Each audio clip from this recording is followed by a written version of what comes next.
Good morning, ladies and gentlemen. My name is Greg Mikulowski from ForexLive.com. Today's date is September 25th, and this is the morning Kickstart video where I take a look at the euro versus US dollar, the US dollar versus the yen, and the pound versus US dollar, three major currency pairs that we trade often. Let's get started. Starting with the euro versus US dollar, I'm looking at the hourly chart, and sometimes what doesn't happen tells you the what is likely to happen. And what we know off of this hourly chart as we head into the new trading week is that the high price from last Thursday and the high price from Friday both stalled right against that 100-hour moving average. So as long as the price remains below the 100-hour moving average, guess what? The bias remains more to the downside. We don't know where it's going to go necessarily, but we know what the risk is against that 100-hour moving average. So for sellers, don't trade above the 100-hour moving average. The good news about that is that the 100-hour moving average is actually moving to the downside. So as time goes by, it's going to be lower and lower and lower. So as long as you're short and you're comfortable with this risk that you have between the current price and that level, then you're okay. If you're not comfortable with that risk, then you start to look for other levels that may keep you in the ball game, keep you more inclined to think to the downside. For instance, the price is just moving below this yellow area right through here. Now this yellow area was swing lows through here and here. That wasn't during last week's trade. It was actually during the week before. So getting below, staying below that level now, it might be a close risk level for traders. The high of that level comes between at 1.0635. We're currently trading at 1.0626. It's 10 pip trading range, but there's other levels through here that kind of support that range. Admittedly, we traded above and below it here today. So if you did that trade right here, you would be stopping yourself perhaps out. But with the bias more to the downside below the 100-hour moving average, you got to think in terms of, well, the price is going to go lower.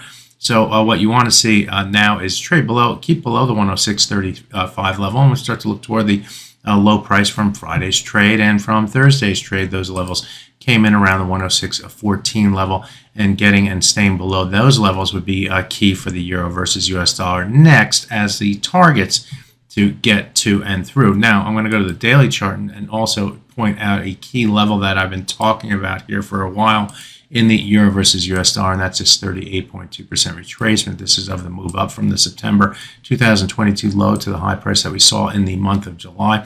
Level comes in at 1.06108 or 6 or something like that. And as we saw on the hourly chart, the low price from last week was around the 14 level, so it got within about 4 pips of that level. We're going to need to get below that level to keep this selling going to the downside, in other words, to keep the momentum going. And then we start to look toward the 105-ish type area. We have this swing area through here where we had a number of different swing lows and then swing highs and then swing lows through here that formed this swing area here before moving to the upside. And that area is right around the 105 level. In fact, 104.84 to 105.33 is where it comes in. So the 105 is in between that level. Nice round number to sort of look toward. But it'll start at the 33 level that we look toward down to the 104.84. And so so the technicals are telling us stay below the 100-hour moving average. Maybe stay below the 106.35 level now that the price is trading at 22. Look for a break of the 106.14, 106.10 level, and that opens up the door for further downside momentum, and we start to step lower. Let's take a look at the dollar versus yen next. And if we take a look at this chart, we are seeing yields move higher, especially out the yield curve as that yield curve starts to take out some of its negativity. But it's still well negative. The 2s10s spread is around minus 60 basis points negative. So a lot of work to do if the market is going to take out the negative yield curve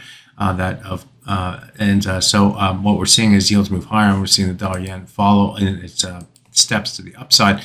This old trend line here, which was broken in trading a few weeks ago, or I should say a few days ago on Thursday, but could not sustain it, moved to the downside. We came back up toward it here, and now we're breaking above that old trend line. I'm going to keep that line in play because, well, there's not a lot of other targets on the top side here for this pair. So we're breaking above that level around the 148.60, 58 type level. Stay above that level keeps the buyers more in control. Taking a look at the daily chart now for the dollar versus yen, and the reason why I want to look at that level because you have to go all the way back to this period back here in November and October for the time last time the price was up at these levels. 148.81 is the next target on the top side. That's these highs right through here. If we get above that level, it opens up the door for even more potential to the upside with this trend line here. Continuing to move a little bit higher every single day. It's somewhere around the 150.12-ish type level now. So lots of room between 148.81 and 150.12. That's just the way it is when the market is pushing to the upside. So pay attention to this 148.81 level. Get above that level. It's more bullish on the hourly chart. We are currently traded up to 148.72.7. So there may be some resistance up against that level to start the trading day, to start the trading week. Let's take a look at the sterling versus US dollar finally.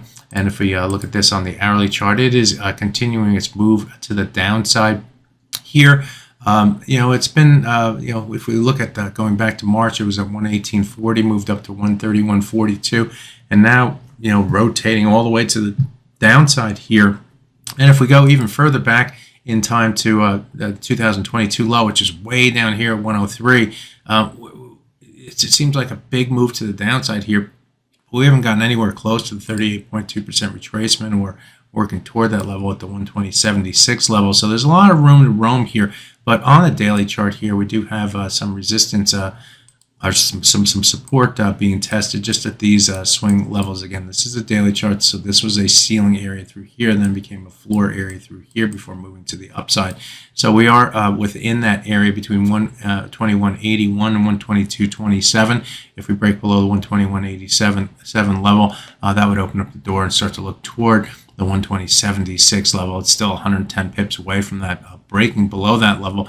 But that's what, there's room to roam here for the sterling versus US dollar, and that's where we would be heading on the break of the 121.87. Looking back at that 4-hour chart, it's not, up here is now resistance up here, up to the 122.82 level between 122.60 and 122.82. So, making a play to the downside here, not a lot of support, not a lot of resistance close by, but we just go with the trend for the sterling versus US dollar. So there you have it, a look at some of the major currency pairs as we start the trading week. My name is Greg Michalowski. Good fortune with your trading. Bye-bye now.